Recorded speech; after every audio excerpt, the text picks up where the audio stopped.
Having a great camera is one of the most important factors to consider when you're vlogging. A good camera does not necessarily equate to good content, but it takes a huge chunk of the percentage. A bad camera, on the other hand, will definitely not bring a good experience to the viewer and also to the creator, and I can personally attest to that. Now, despite all this, cameras are not that easy to purchase, since they are not at all pocket friendly. That's why most of us decide to use cameras on our phones. And after all, since cameras were introduced to phones, the image and video qualities have improved greatly. Now, of course, with the improvement of stuff such as camera quality, the prices have also gone up. So most of the time you'll find that the best camera phones are the most expensive ones. But you can find one or two budget phones with amazing cameras, and today I'm going to talk about them. I've put timestamps if you want to jump directly to the phone that you want.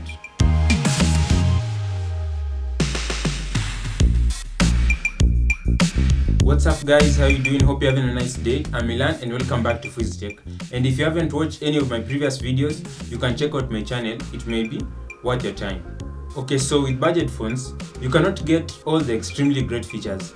Most of the time, their selling points are usually the standard features. You may get an amazing display but a terrible camera or a bad battery. And since most average users can't really afford the S21s and the iPhone 12s, we buy our phones depending on the one specific feature that stands out and we prefer. The phones on this list invested heavily in their cameras, and so without wasting any more time, let's go. The first phone on the list is Xiaomi's Redmi Note 10. And before I continue, I'll be going in order from the price from the lowest to highest. And also, I'll put the price in different currencies to make it a little bit easier for you wherever you are. Anyways, Redmi Note 10 is the cheapest one in the Note 10 lineup and is probably a contender for the best budget phone released in 2021. It has the latest versions of MIUI and Android respectively, an abundant storage and a good processor for its price, and it just has features that are hard to find for that cheap price. Now onto its camera capabilities. At the back it comes bundled with a quad camera, a 48 megapixel sensor with a f1.8 aperture, 8 megapixel ultrawide with 2.2 aperture, a 2 megapixel macro and 2 megapixel depth sensor. It also has a 13 megapixel front camera with 2.5 aperture. The back camera can shoot up to 4K at 30 fps and 1080p at 30 or 60 fps. Other features are having a pro mode, night mode, portrait mode, and slow motion that can take up to 720p at 60 fps, short video mode and panorama mode too. It has video stabilization but not at 4K or 1080p at 60 fps. It starts at 1080p at 30 fps going downwards. Its price is averagely $180 and it's worth its price. I can promise you that. Next on, you have the Motorola G9 Plus, released at about September last year. It was one of Motorola's best stuff, and its spec to price ratio was amazing. First off, this phone is a large 6.81 inch with a 9.7mm thickness, so it's quite heavy. Sadly, it has Android 10 and I'm not sure if it will be able to be upgraded to Android 11, but luckily it's stock Android. It's powered by the 8nm Snapdragon 730G and has a big 5000 mAh battery as expected due to its large size. Heading on to the camera, at the back it has a quad camera, a 64 megapixel f1.8 aperture, 8 megapixel f2.2 aperture, 2 megapixel macro and 2 megapixel depth sensor. At the front it has a 16 megapixel f2.0 aperture selfie camera. Apart from the usual portrait mode, it also has a night mode that lets you shoot many photos at different angles and then rearranges them and makes them into one good one. It also has panorama mode, slow motion and a macro mode for video. The main camera can shoot up to 4K at 30 fps and 1080p at 30, 60 and 120 fps. The selfie one, on the other hand, can take up to 1080p at 30 fps. You can get it at around $30, which translate to these other prices that you see on the screen. After that, we have the Poco X3 NFC, and we all know about this phone. It was one of the best budget ones, released late last year, with a large 6.67 inch screen with 120Hz screen refresh rate and the new Snapdragon 732G. This phone was better than most, if not all of the others at its price range. It is even way better than some mid-range phones from this year. Aside from all this, its cameras are also very awesome and it's great especially for vlogging. It has a quad camera at the back with a 64 megapixel main one with an aperture of 1.9, a 13 megapixel ultra wide, 2 megapixel macro and depth 2. Video recording capabilities were up to 4K at 30 fps. The front camera on the other hand is a 20 megapixel one that can record at a maximum of 1080 pixels at 30 frames per second. The selfie camera of this phone is quite amazing and its capabilities must be applauded. It's priced at around $240 US. The TCL10L or Lite is another amazing budget camera phone. It's the cheaper and lighter version of the TCL10 Pro. Released early last year, its specs were amazing and were mid-range quality, although it was budget priced. With an amazing 1080p display, Snapdragon 665, and a great finish at the back, it was really attractive. At the back, it has a quad camera system in one horizontal line this way, that looked similar to the Galaxy S10's lineup, if we all know it. The main camera is a 48 megapixel main camera, 8 megapixel ultra wide, 2 megapixel macro and 2 megapixel depth sensor. The selfie one on the other hand was 16 megapixel. The selfie camera takes really awesome photos. It can take portrait photos and wide ones too. And it also has face beautification features if you're a person who likes them or prefer them. The videos are also great and reach a maximum of 1080p at 30 fps, and it has a little electronic image stabilization, which is better than many selfie cameras. At the back, the 48 megapixel main camera does it even better, as it can record up to 4K at 30 fps, and its stabilization is slightly better than the selfie one. It has 10 times digital zoom and autofocus adapts really quick. Slow motion video can be taken up to 1080p at 120 fps, and it also has Google Lens, macro mode, panorama mode, portrait mode, stop motion video mode, and scene detection. Its price is around $249 US if you want to check it out. Next phone is an unexpected one, the Infinix Note 10 Pro. Now, if I know anything about Infinix, is that they've come a long way since they started. Their phones have improved greatly over the years, and the good thing about them is maintaining the cheap prices with good quality phones. This Note 10 Pro is one of their latest premium devices, and it's arguably the best amongst them. It has a massive screen, and I mean massive because it's 6.95 inches to be precise, and also an IPS LCD screen with a 90Hz refresh rate, so you get the idea of the display quality. It's really good for an Infinix phone.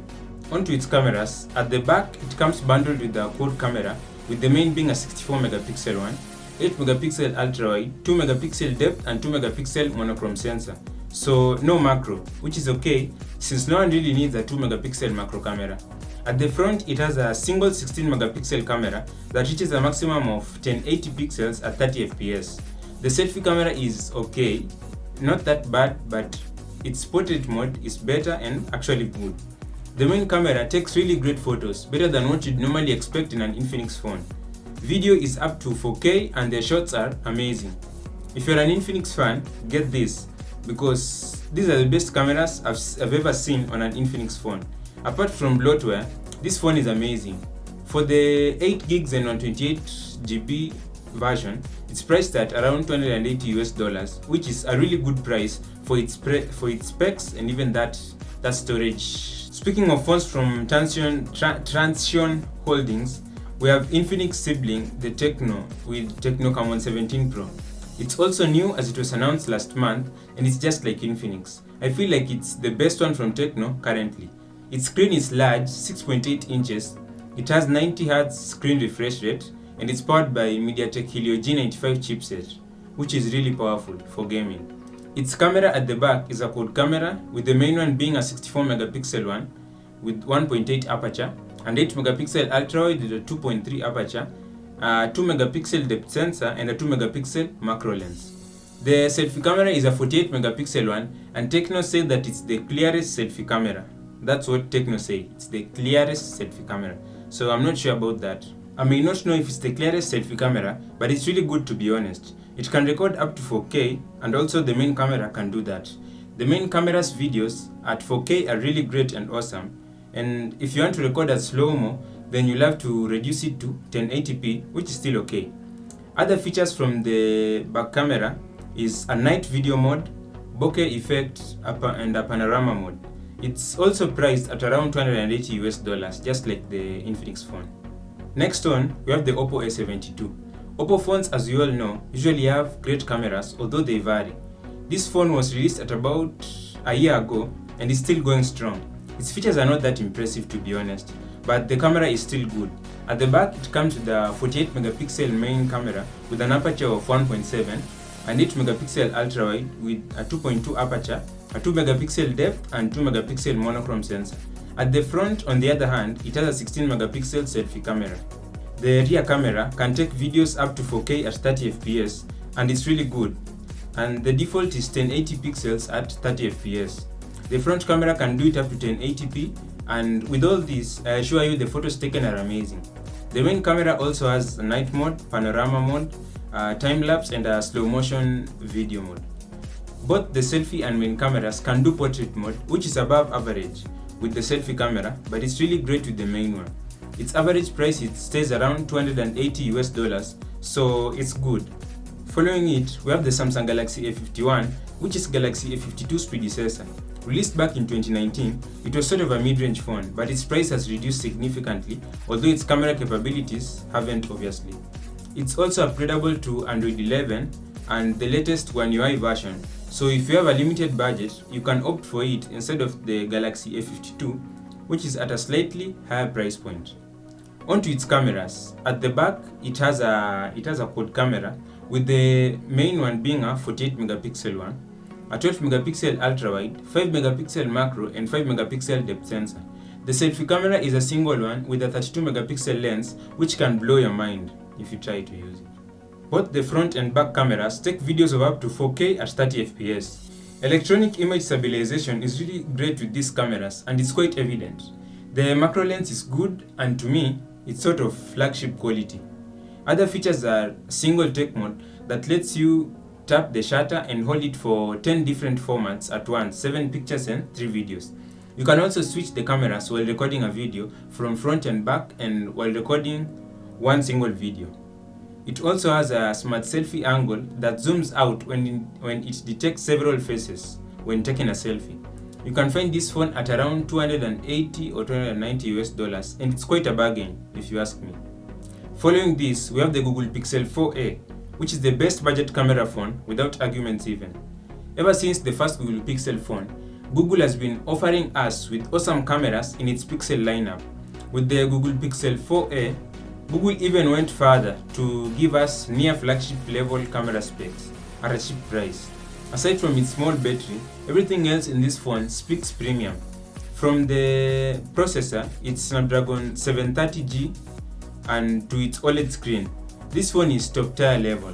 At the back, it only has one single camera, which is a 12.2 megapixel one, but better than most 64 and 48 megapixel cameras out here.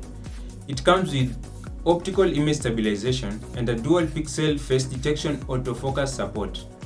The camera app UI is simple and its results are excellent. It even managed to impress in poor lit conditions and even against sunlight. It's just awesome. In portrait and close-up photos, there is a great number of details that are captured with this phone and they just can't go unnoticed. Another outstanding feature is the color pop mode that uses AI in portrait mode, where the main object, the focus of the object, it maintains its color while its background turns to black and white. It also has more features that are definitely flagship levels and it comes at around $349. At the same price, we also have OnePlus Nord. Although this phone is more of a mid-range one, it still has outstanding image quality. At the back, it has a main 48 megapixel Sony IMX586 sensor with a 1.7 aperture, an 8 megapixel ultra-wide sensor, 5 megapixel depth sensor and 2 megapixel macro lens. Exposure is really okay and the colors pop out and autofocus is real quick. In low light conditions, it's not Google Pixel level obviously, but it's still good quality.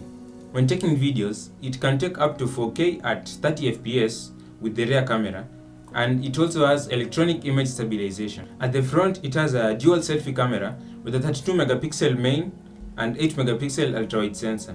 Its video recording capabilities are great and can record up to 4K at 30 frames per second. It comes at around $350 and I can promise you it's worth its price. Last phone on the list is the iPhone SE. I won't talk much about it because it's above the $350 mark. At the back, it has a single 12 megapixel camera, which is quite amazing. and it's not new since iPhone always have one of the best cameras. It can record videos of up to 4K at 24, 30 and 60 FPS. It has electronic image stabilization, optical image stabilization, face detection, autofocus and much more. The selfie camera is a 7 megapixel one that can do a maximum of 1080p but still has electronic image stabilization. I'll not say much about this phone, but in this list it comes second to the Google Pixel only, and this is according to me personally. It's priced at about $399 or $400 so for Apple fans, this is yours. So these are all the phones that I personally feel are the best in the budget camera category in cameras, including vlogging too. If you think there's another one that I should have included in the list, don't be afraid to leave it at the comment section down below. Anyways, thanks for watching a lot, and if you've come this far and liked this video, please leave a like and subscribe if you can. And so that's all for today. I'm Milan and this is Fuzi Tech. See you next time and hope you have an incredible day. Peace.